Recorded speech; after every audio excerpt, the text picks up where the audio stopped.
Astrids and gymnosperms. Tempt us with your terrific tubers. Ridicule the ridiculous rhizome of the radish. And pollinate the populace with your prodigious stamen. Because it's time to flower tull to me. I think it's gymnosperm. Ooh, this nectar. Oh, delectable.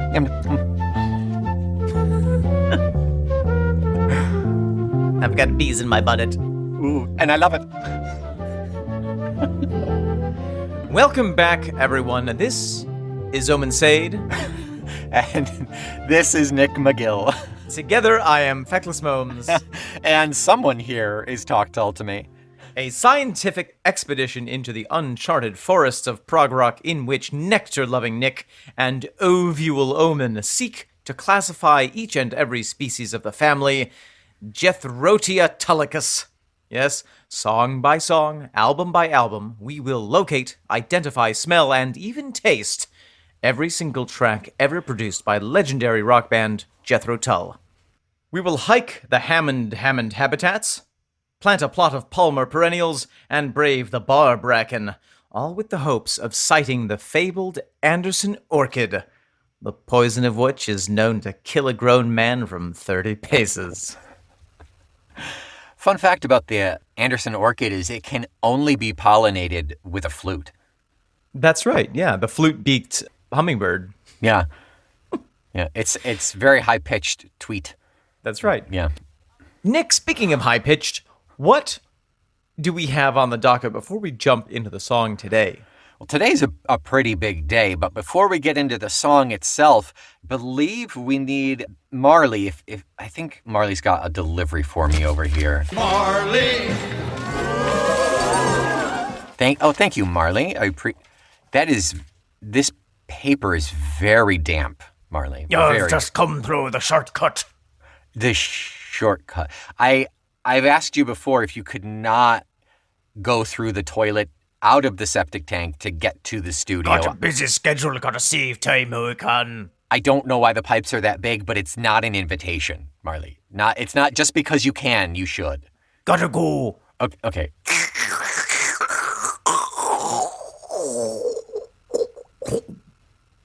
I really should update the plumbing in there, Nick. It's unusual. Confident that man has no bones, and I'm very, very off-put by it. So now I'll lay this out in this soggy piece of paper here. We have ourselves an email. Your emails, sir. From a new writer-inner listener combo here. We have a new writer, Sting. Do you remember that? I don't remember what it is. Let's see. Just another dangerous fantasy of mine. Yeah. White innocence. I think it's a little too long. I'll have to trim it down. Yeah. Yes, fantastic, Nick. We always love a new writer-inner. This is from new listener Josh P. Hello, Josh P. Subject is, I love your show, and my wife hates Jethro Tull. Par for the course, Josh. Welcome to the fold. We have a t-shirt of that, actually. Thank you for writing in. Message from Josh. I found your show somehow, probably through a mention on one of the Tull groups on Facebook, which is probably thanks to Jeffy B. Thank you, Jeffy Buzz, a month ago, and started listening from the beginning. I love the way the conversation meanders through other topics and the sense of humor throughout the show. At the moment, I'm going through the Benefit album with you. My wife, who loves me dearly, rolls her eyes as I try to show her bits of lyrics or snippets of music. Yes. Have a wonderful day and keep up the great work. I love you guys. Joshua P. Well, Mr. P, it's delightful to hear from you. Thank you so much for your listenership and our regards to your very wonderful and patient wife. Yeah. Also, if you just discovered us a month ago, you must have been really working overtime if you're already up to Benefit. That's a lot of listening. Yeah, let's see, Benefit would Take a break. Have a popsicle. Benefit would have us at The last track on Benefit is 41, so you've done at least an episode a day, if not more of a crunch. So welcome. Pace yourself. You got a bit more ahead of you. But you don't want to get too addicted to it because by the time you catch up to us, then it's only going to be one a week, and then you'll be upset. So pace yourself, pace your wife. Pace your wife, and play this portion for her specifically. Mrs. P, you are not alone in being subjected to the spousal Tull. We've got a Tull Widows spousal support page that you can join if you wish. Yeah, we'll have to make that a Patreon bonus there. Yeah. So that is it for housekeeping. Thank you, Josh. Again, thank you everyone for writing in. We greatly appreciate it. But now I think we should move on to the song of the day, the song of the week. It is our final track off of Heavy Horses. It's our final bonus. And also, it is a very special track for Omen because he has never heard I've never heard this song. one before. New to my ears. It is nude in his ears. And do you remember what song this is, Omen? What are we doing? I believe it is Botanic Man. Botanic Man indeed. Let's have a listen to Botanic Man. Smell the flower of this song with our nose ears. Botanic Man. Sun's up, moon's gone to bed, and the day's begun. Goodness me, Nick. Omen Said, what? My ear flowers have been pollinated so hard by that song. My ear fruits are ready to be plucked. I need to be picked and mashed up and made into a syrup immediately. So that is a song that you've never heard before, but we heard hints of it. You know, we heard the Botanic Man theme last week. That's right. Yes, we did. Which was only a minute of kind of like roughly the theme. There were bits and pieces that we didn't quite get into, which as a theme would be. But this is a 3-minute sweet lullaby. What are your thoughts? Having heard it, we just listened to it twice, back to back. What are your thoughts? My first thought is, why haven't we heard this song more? I want more of this song. It's so great. And it's, you know, the other week we were talking about Horse-Hoeing Husbandry, and I was like, oh, God, I can see why this has never been played. With this one, I ask myself, why haven't we heard this on other albums? Why haven't we heard this in concert? Yeah. Have we had this in concert? Oh, good question. Let me check. It's gorgeous. It's lovely. It is very, like, classic Tull sound, but fresh, and it's got new elements. Mm-hmm. It's everything that I would want from a Tull song, and it's lovely. It's got a very too old to rock and roll feeling, though. I feel like it's part of a greater piece. I feel like it's part of a ballet or an opera or a stage musical. I feel like that's where this was headed. Maybe not, but I don't know. There's some sort of presentational feel to this that we don't get in some of the other stuff.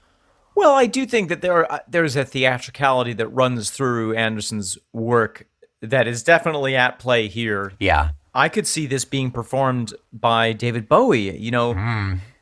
I could see this being some of the, you know, on the White Album by the Beatles. It's like there's this really gorgeous storytelling kind of landscape element to it. Yeah. But it could also function as an interlude between two more kind of rocky pieces. This is definitely on the more acoustic side of things. Yeah. Do you know the show It's Always Sunny in Philadelphia? Yeah, I'm somewhat familiar with it. It's highly offensive and highly recommended, but I cannot help but think of season 4, episode 13, Dayman. They put on a stage musical called Dayman, and they have a very specific song. Dayman, fighter of the night man, champion of the sun, you're a master of karate and friendship for everyone. Dayman, fighter of the night man, champion son. Oh, you're a master of karate and friendship for everyone. Day man. Okay. I have heard of that episode. I have not heard the music until now, and now I want to watch that episode. Oh my gosh, it's so good. It's so very good. What about this song reminds you of that? I don't know. Maybe it's just the fact that he's singing about blank man, Botanic Man, Day Man. I wish... No, you know what? I don't wish. I was going to say I wish I could tell you a specific thing, but the less that I actually do compare it to Day Man, I think the better it will be. Probably the better for everyone. But there is, I think there is a sense of, in this song, that it's talking about a special kind of person. Yeah. Who has a duty, who has a responsibility to do something. Yeah. Botanic Man, the gentlest superhero. It seems on par with, as he says, Jack in the Green. As he says in the song, it's a Jack in the Green character. Yes, although there's something very human about this character, whereas Jack in the Green is a... strictly fey? Yes, a strictly mythological or strictly magical creature. This strikes me as really like, this is a human being who has taken on the mantle of Botanic Man. Sure, okay. With great green power comes great green responsibility. Yes, yeah, exactly. It's where do we start? So I mean, let's you ready to jump in musically? Let's jump in musically. So speaking of jumping in, like boom, right out of the gate, I can't remember the last song that started with Ian's voice. There's not much introduction, which maybe that's where you get the feeling of it being kind of a musical presentation. Sure. It's like the lights come up and immediately you see Botanic Man. Yeah, Botanic Man is singing this song about himself. Yeah, Botanic Man and Worm Boy. I decompose things. So yeah, we jump into Ian sings that first Botanic Man, and then immediately the music starts with that tiny little flute trill. Sounds like a bird. Oh, lovely, yeah. Botanic Man. It's piano, and then it's just piano until the second verse. When the strings come in, correct? Yeah. When the strings come in, and that's it. That's all the instruments that we have. Green Planet Man. Naked ape in a spinning world of cars. I detect the hand of agricultural goddess D. Palmer growing the string harvest in this song. Those are definitely D strings. The sweep, yeah. But you're right. There is no guitar, which is a bit strange. But gives it a really different sound, which is nice to me. Nice to me ears. Yeah, I agree.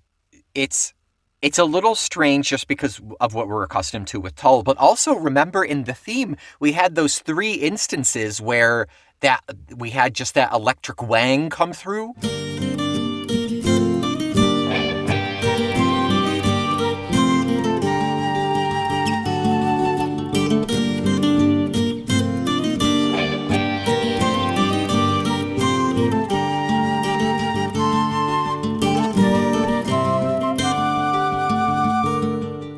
But it was just there in the theme. We don't have it in Botanic Man proper for some reason. I don't know. It's a curious choice to put it in the theme, but not this. Botanic Man, put on your lettuce points. We have to go and fight the electric guitar wang. I saw you processing that one. I saw you. You know me too well. Yeah, it's in 4/4 time. It's in a very slow 4/4. It's 2, 3, 4. It is. It's practically a lullaby. I get why you're saying that, because it has a lulling quality to it. Yeah. Although I would say that because of its daytime, early morning content, I wouldn't classify it as a lullaby unless you work the night shift. There you go. No, okay, I'll give you that. But it just feels it's so soft and slow. Yeah. But it's not in any way lamenting. You know, there's no sorrow here. It's just a sweet, appreciative song. There's something comforting and almost meditative about it. Mm-hmm. Oh, it's so delightful. And then Ian's voice is pretty much the Jack in the Green voice. He's got a little gruffness there. Have you seen the Jack in the Green? I don't know if it's 2 tracks. I don't know if it's like a little reverby, echoey, whatever. But there's a little something with his voice here. I think beyond his just like, I'm going to make it gruff for Jack in the Green. That's true. However, at the same time, there is a lack of that kind of pushed harshness that we hear sometimes. There's a lack of that kind of rock and roll intensity. And maybe that's another factor that's making your mind go to the musicals. But there's that sense of he's really performing it with a sense of sweetness, which I feel like we have to go all the way back to Wond'ring Aloud to hear something like this. Wow. Wondering aloud how we feel today. Just a genuine, non-performative almost, that Ian is really embracing and embodying Botanic Man in this moment, as opposed to putting on the character that is Botanic Man. There's something a little bit more introspective, which we know. So there was this fabulous interview that came out recently from the Rock on Tours podcast. Good call, yeah. You know, if you ever want to, it's definitely the best Ian Anderson interview that I've ever heard. Without a doubt. Absolutely. They do an amazing job, and he really talks very comfortably about a lot of things. And one of the things that he says is that he admires that kind of really ego-driven introspection, bearing your soul type of song that other performers write and perform, but that's just never been his style. He makes a comparison to painting, and that he's never really been about portraiture, and he's never really been about landscapes. He always likes, quote unquote, painting a song where you have both a figure in a landscape. Yeah. But this song is focusing a little bit further into that character, and I feel like that character is very Ian related. Yeah. I think he's tipping his hand here into his soul a little more than what we usually get, and it's lovely. Yeah, I think that's a pretty good point. I also 100% recommend that Rock on Tours. I forget, was it JK? Somebody dropped it into the Discord chat, and it's like you said, it is one of the best Ian interviews I've heard. Normally when you hear one Ian interview, you've heard them all. Like, it's almost always the same responses, always the same questions. Yes. When we interview him, it's not going to be that. We're going to try our damnedest not to have that happen. But you're right. He tends to have, as so many people do, their kind of set piece answers to the common questions that they get. But there's something about the two gentlemen who interview him who there's a comfort there where he really is able to just talk quite freely, and it's lovely. Yeah. Other things musically. Was that a question, or do you have something? Yes. I can't tell what you're looking at anymore. I wasn't sure if you were looking at your notes or not. It's because of my eyes pointing in two different directions. You have gone pretty wall-eyed lately. The only other musical thing that I have to point out is that lovely flute turn at the end where the music turns toward the minor. Yeah, for those little, I mean, for lack of a better term, breakdowns, the kind of chorusy part where it goes into just the instrumental. Yes.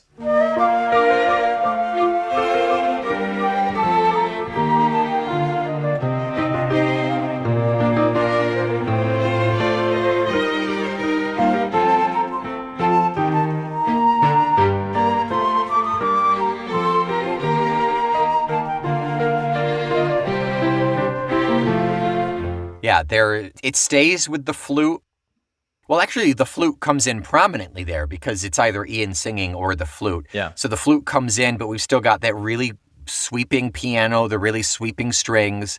Gosh darn it, it's such a pleasant song. I was actually referring to the very end where the flute kind of doodly-doos out, and we have that minor chord over which the flute plays, which is the only... the whole song ends on a little slightly dark note. Oh, the final actual, like, fade out almost. Yes. Begun.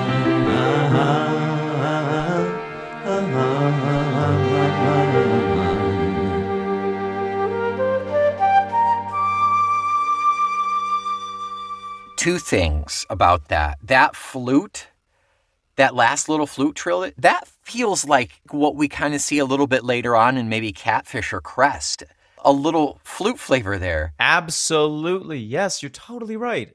And also, normally, D works really prominently with the higher end of strings. You know, your violins, your viola, etc. Like the cello in these, maybe thanks to Steve Wilson's fingers on these cello strings, like the cello is so prominent in this song. I love it. I'm a sucker for bass or for cello anyway. So, but and maybe it's filling in that role because we don't have so much of the bass guitar. Sure, right. Maybe that's kind of taking on the role. Or even drums, yeah. Yeah, that's true. I didn't even think about the fact that there are no drums in this. Not a lick of percussion, yeah. Except for the percussive thrumming of my heart when I listen to it. Is that what that noise was? I thought it was a Steve Wilson touch, but... No. Shall we talk about the lyrics, Nick? Yes, I think we should. I'm very excited about talking about these lyrics. Very excited to talk Tull about these lyrics. These lyrics, to me, I would put... And do not take this the wrong way. I would put this on par with kind of not the content, not even the quality, but like in terms of jumble and depth of the lyrics that we saw with Horse-Hoeing Husbandry. I feel like there's a lot of mouthful going on in this, but it's nowhere near as offensive as it was with Horse-Hoeing Husbandry, you know? Horse-Hoeing Husbandry, prepare the way for the profit maker. I think that it's further along in the process of songwriting. Sure. I feel like listening to Horse-Hoeing Husbandry was that we were listening to a first draft, and I think this is listening to a third or fourth draft, where the ideas are more put together. Sure. More clear in the voice of the singer. Yeah. Yeah. I agree that it tends to be a little bit more opaque, maybe on the level of something like Backdoor Angels, where it's like, oof, okay, we really have to dig into this to figure out what it's about. In and out of the front store and 12 backdoor angels. I don't think it's impossible to parse. I agree. Or to listen to. Like, I think the beauty of the music helps with being able to focus and get down to the lyrics themselves. I think that definitely helps. And I think there are a couple of keys for us to unlock this mystery. And what are those keys? Jingle, jingle, let me get them out of my pocket.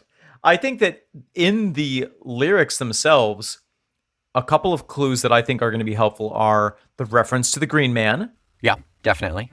All Jacks in a green Botanic Man sees. And the kind of physical setup of it, the physical setup of the world. If we look at the landscape behind the figure in the painting, as it were, we have this contrast drawn between the world of the garden, which is a finite amount of space, it's insular, and then the outside world, which is kind of raging in all of its craziness. Yeah.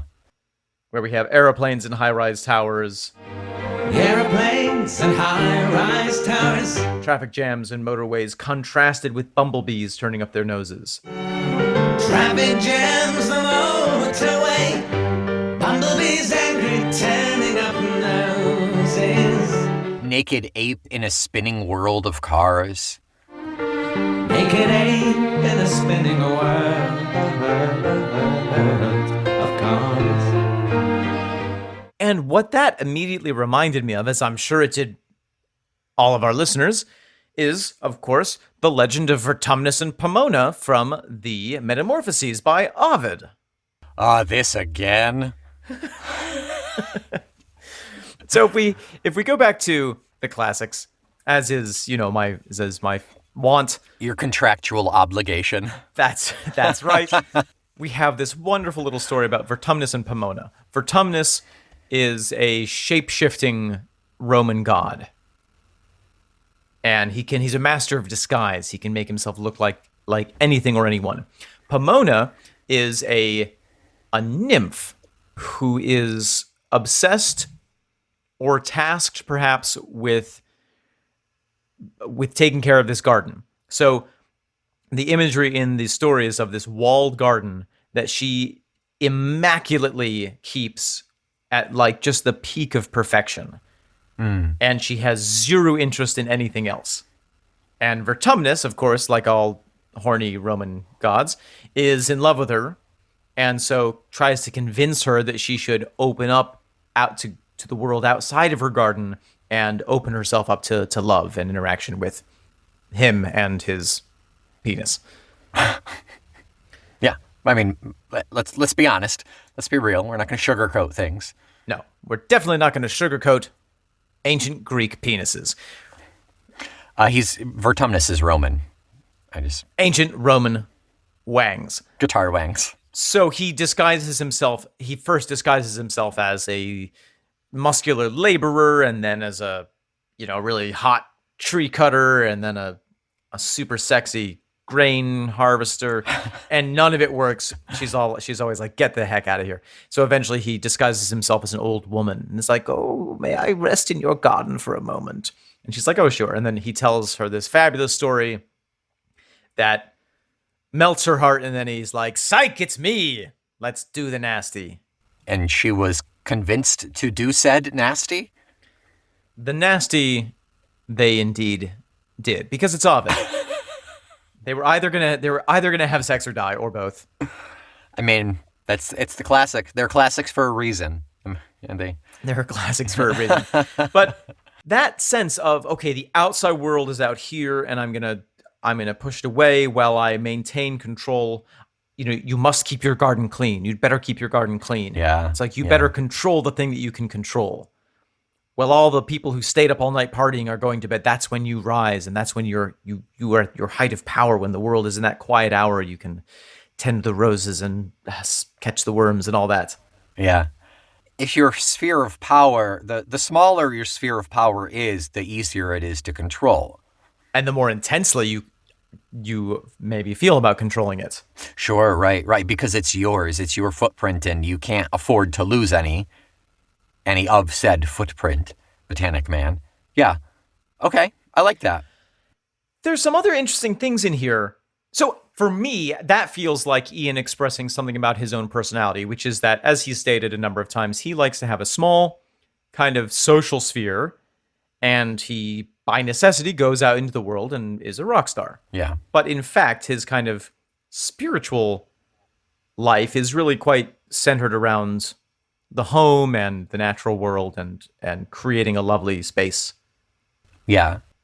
Planting trees, farming salmon. He is the Aqualung hermit, and he has over the years. I mean, even when when they were starting out in 68, 69, he was always the one who went to bed right after a show. He grabbed a sandwich. He doesn't even like to eat around people. He takes a sandwich up to his room. Yeah, that was something that came out of the Rock on Tours interview, that he prefers to eat alone. It's fascinating.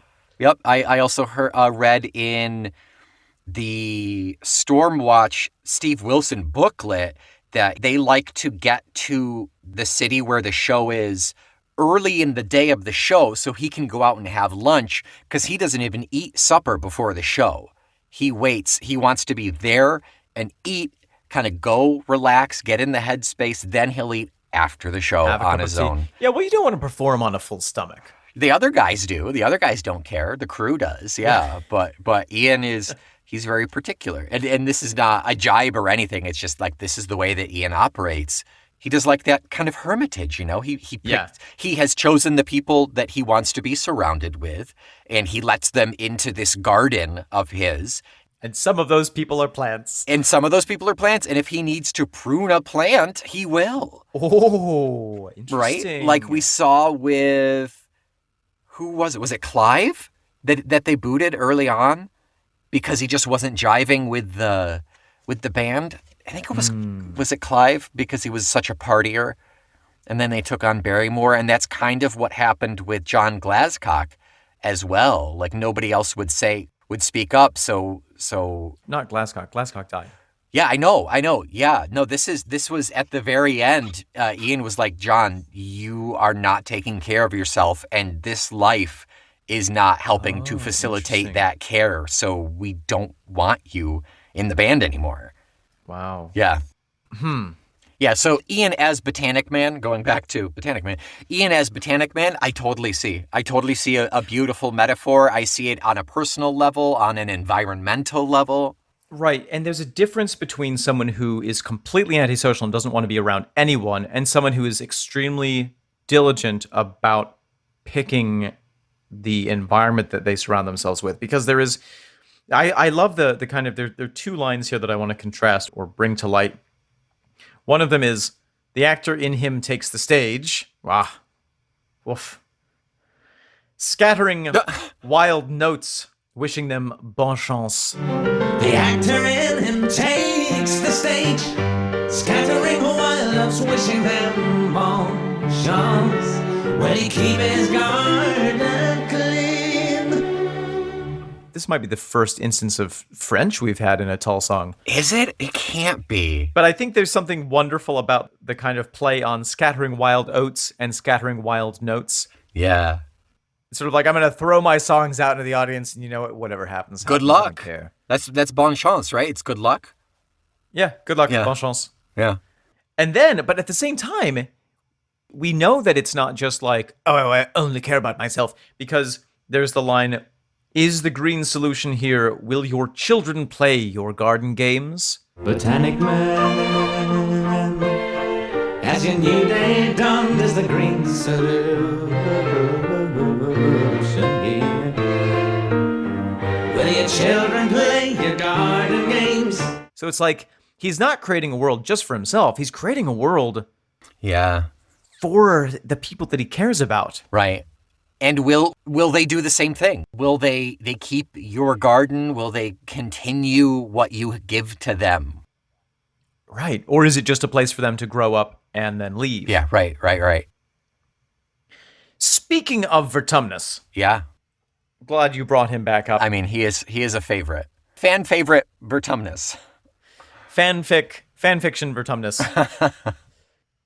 When I was listening to this song, I had to my mind brought an image of that painting where it's like a picture of a person and it's all made out of vegetables. Yeah, I love that stuff. Those are so good. So there are several of them. And so I looked up, painting of man as vegetables. And the first one that came up was an oil painting from 1591 by Giuseppe Arcimboldo, which is a portrait of the Holy Roman Emperor Rudolph II as Vertumnus, and it is entitled Vertumnus.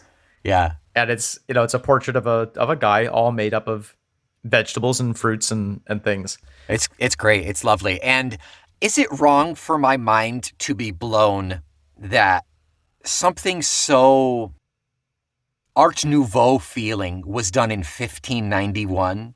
That feels like a Matisse painting to me. The bowler hat and the apple and... Oh, because it's there's a play on the absurd. Yeah.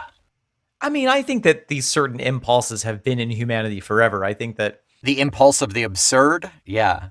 And I think that, making vegetables into people or making vegetables into body parts has been something that has happened ever since someone said, oh, look, that squash shaped like a leg. In Rome, speaking of Rome, there's a mansion that was, I forget who owned it. It was one of the big art patron families. And one of the rooms is all vines and fruits and vegetables just everywhere, just this incredible riot. And it was done by like Michelangelo or someone like that. Sure. Or maybe Raphael. And if you look closely, a lot of the vegetables are positioned to look like various erogenous zones of humans.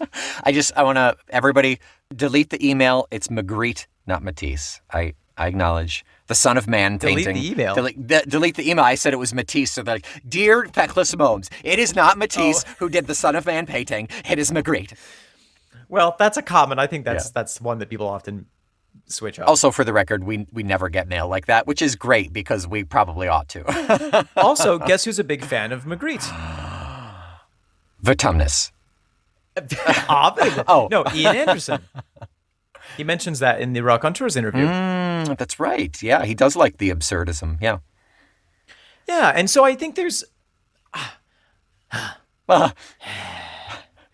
think that this song is a really great kind of pastoral mashup of elements of human behavior, elements of Greek mythology, elements of art, elements of English mysticism, all rolled up into a lovely garden of a song. Yeah, it's really, really nice.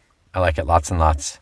I think you touched on this, but I do also think there's an environmental or environmentalism aspect to this. I think it's less blatant as what we have seen previously, and certainly will be less blatant than what we're going to see coming up with Stormwatch. But I think there's a bit of it there, talking about the green planet, but the plains and the high-rise towers, balancing tightrope flyer looking out on his way to Mars. Aeroplanes and high-rise towers, and balancing tightrope flyer looking out on his way to Mars.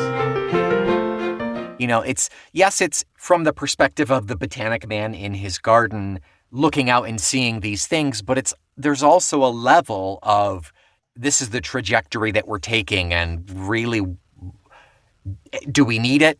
Do we need to go that far? Do we know what's going to happen if we do? Right, and what can we do about it on an individual basis except keep our garden clean? Right, I mean, if everybody can just step up and do their part, maybe we can counteract it, but I mean, we certainly can't counteract. Right, but I can't make you do anything about it. All I can do is operate within the walls of my garden. Yeah. As Pomona did. Yeah, and Vertumnus is Amazon with the biggest carbon footprint in the world, or whatever. Yeah, I don't know. Saying, love me, love me. Love me, love me, buy this. Free shipping, free shipping. I'm just an old lady. Yeah. Nick. Omen. If you were an off-brand superhero, what would your superhero name be? Oh, gosh. I suppose it... If you were a garden-themed superhero. Oh, okay, there we go. Or an agricultural-themed superhero, who would you be? I would be Jethro Tull. No. Obviously. I think that one's taken. Oh, okay. And my power is to shoot seeds with such force that they drill into my enemies. That they drill right into the ground, yeah. Yep. Oh, the ground, yeah. After ricocheting off your servants, making them drop dead. Yeah. I would be Tomato Boy, and I would be able to know the precise moment to pick the tomato from the vine, and if I'm the one who picked it, it would always stay at that level of freshness and perfection. Until eaten or cooked? Until eaten or cooked, exactly, yeah. Do you want to hear a little tomato story? I've been waiting 20 years for a tomato story from you, so please. So one time I was woofing. I was at an organic farm in Italy, up in the mountains, and my friend and I were like, hey, you know what? The farmer and his wife have cooked dinner for us every night. Why don't we make like a traditional American dinner for them? We'll make, because we were talking about recipes all the time, and we were like, oh, what's this recipe? What's this food tradition? And we were like, oh, we'll make them some American traditional dishes. And there was a big patch of tomatoes that had, that was covered with plastic to keep them safe. And you had to crawl into it to look at the tomatoes, and they were green. And I was like, oh my God, brilliant. We'll make fried green tomatoes. And so I made fried green tomatoes with, egg from the chicken and the cornmeal that he had ground and all this. And I served them, and he was like, these are quite good. What are these? And I said, oh, they're fried green tomatoes. And he said, where did you get green tomatoes?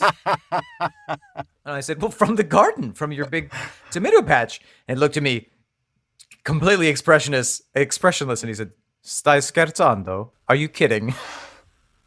And I said, no, I went and picked your tomatoes that are great. And he sort of dropped his head, and he said, if you could know with what expectancy I have waited for those tomatoes to ripen,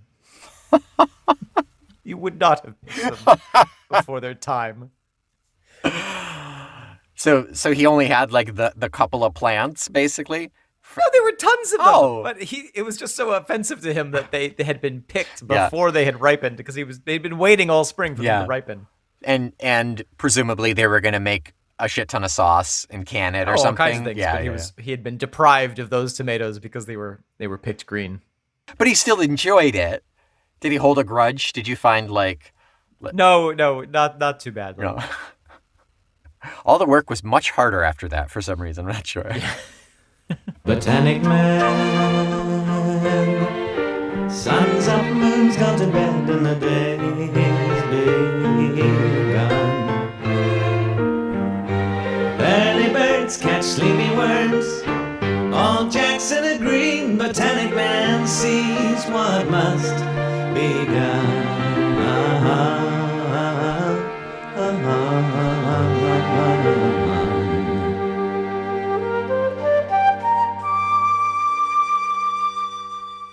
Okay, well, Omen, what is next week? Next week is going to be a new album. We are finally extracting ourselves from the bonus tracks of Heavy Horses, and we are entering into the world of... Songs from the North. Yeah, take the wind right out of those sails. There he goes. Oh, he's gone. On the back of the wind. He's gone. Songs from the North. What is that? It's a compilation album of stuff that was never released. I think it was released as part of a Steve Wilson thing at some point somewhere. Gotcha. Kind of hard to pin down. I'm going to try to find its origins before next week. But we've got another song that I'm assuming you've never heard before. It's Everything in Our Lives.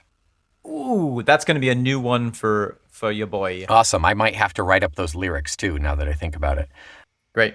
Until next week, the best fertilizer for our garden is your 5 star seeds, which you can spray with abandon in our direction and we will take care of. A garden is an investment. An investment is spending money to get a product later on. And as such, you can plant the garden of your joy on Patreon and Talk Tull to Me merch.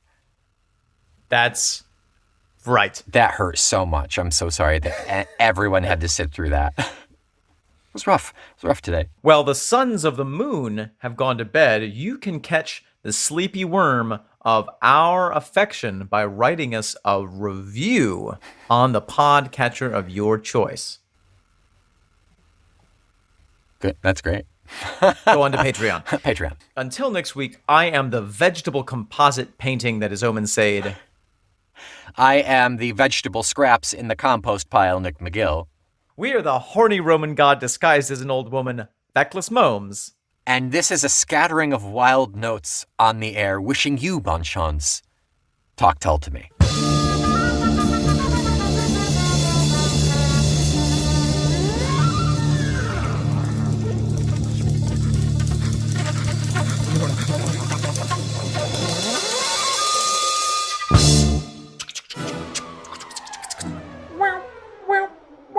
Bzz, bzz, bzz. Worm boy! Worm boy! Botanic Man, what is it? The angry Bumblebee monitor is going off. We have a 5-flower situation. Oh, good God, the humanity. Shall we get to the pistol mobile? Let's get to the flower factory immediately. Put on your worm suit. I never take it off, Botanic Man. Worm boy! Worm boy! Botanic Man, what is it? Where is my carrot cravat? I just brought it to the cleaners. You'll have to wear the zucchini zapatos instead. Oh, all right, I'll put them on. All right, here we go. Bzzz. There it is. There's the flower factory, worm boy. Do you see what's down there? Oh, so much pollen. So much pollen. This has the electric wang written all over it. I thought we took care of him last season. He's back again, and he's wanging harder than ever. How many worm boys must die for him to be thrown into jail? Listen, Worm Boy 17, don't think about that now. Just get on your pumpkin parachute and get down there. Whee! It is I, Electric Wang. How dare you come here to the flower factory, Worm Boy and Botanic Man? Your reign of terror is over. My acid reign of terror is just beginning. Oh no, Electric Wang! You've forgotten one important thing! What's that? Tell him, Worm Boy! I think you'll be upset to know that Talk Tull to Me is in fact still a proud member of the Feckless Momes audio network, you monster! No! Wang! Wang! Another day saved by Botanic Man and Worm Boy! Hooray!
That's my favorite one we've ever done. Sorry you had to carry that on your shoulders.